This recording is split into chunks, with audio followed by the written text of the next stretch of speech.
Good morning. I'm Chris Moore with Montevilla United Methodist Church in Portland, Oregon. I'm reading this morning from Luke 24, verses 44 through 53. Then Jesus said to them, "These are my words that I spoke to you while I was still with you, that everything written about me in the law of Moses and the prophets and the Psalms must be fulfilled." Then Jesus opened their minds to understand the scriptures and said, "Thus it is written that the Christ should suffer and on the third day rise from the dead, and that repentance for the forgiveness of sins should be proclaimed in his name to all nations, beginning from Jerusalem. You are witnesses of these things. And behold, I am sending the promise of God upon you. But stay in the city until you are clothed with power from on high."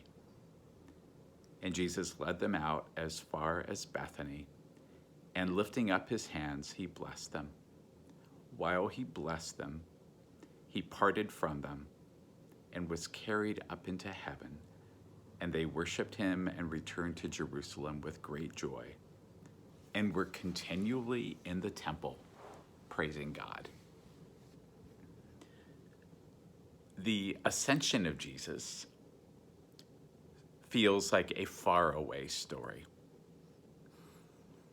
But reading this passage this morning, doing Lectio Divina with it,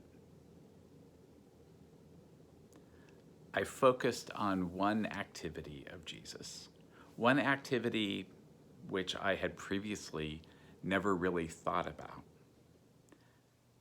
Lifting up his hands, he blessed them. We see the raising of hands in benedictions, and I understand it is common as a praise response in some Christian traditions. But what is its source?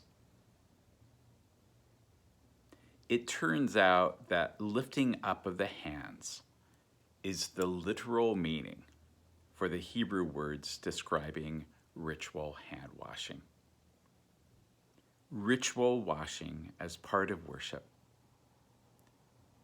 as preparation for worship, is still practiced in Judaism and Islam, the other two monotheistic religions which have ancient ties to Christianity.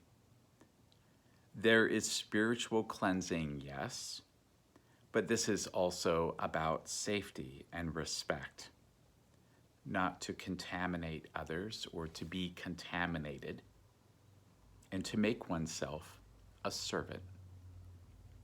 So let's reword this passage from Luke.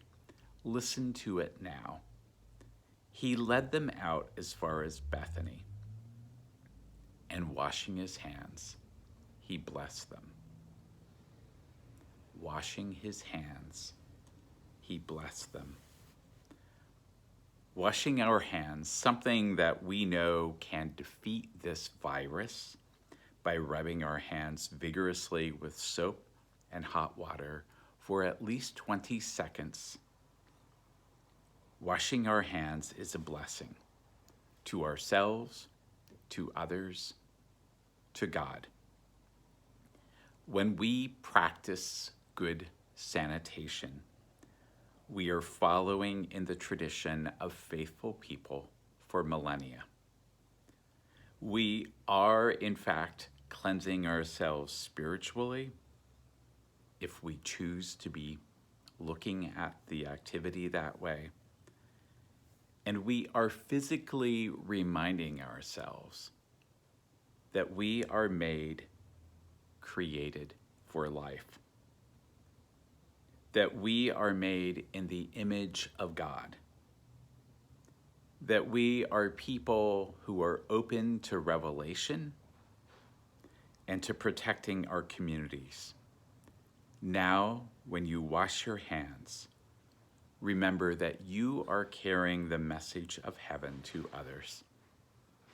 This is Chris Moore, interim pastor at Montevilla United Methodist Church. Wash your hands. And as you are washing your hands, know that you too are blessing yourself and others.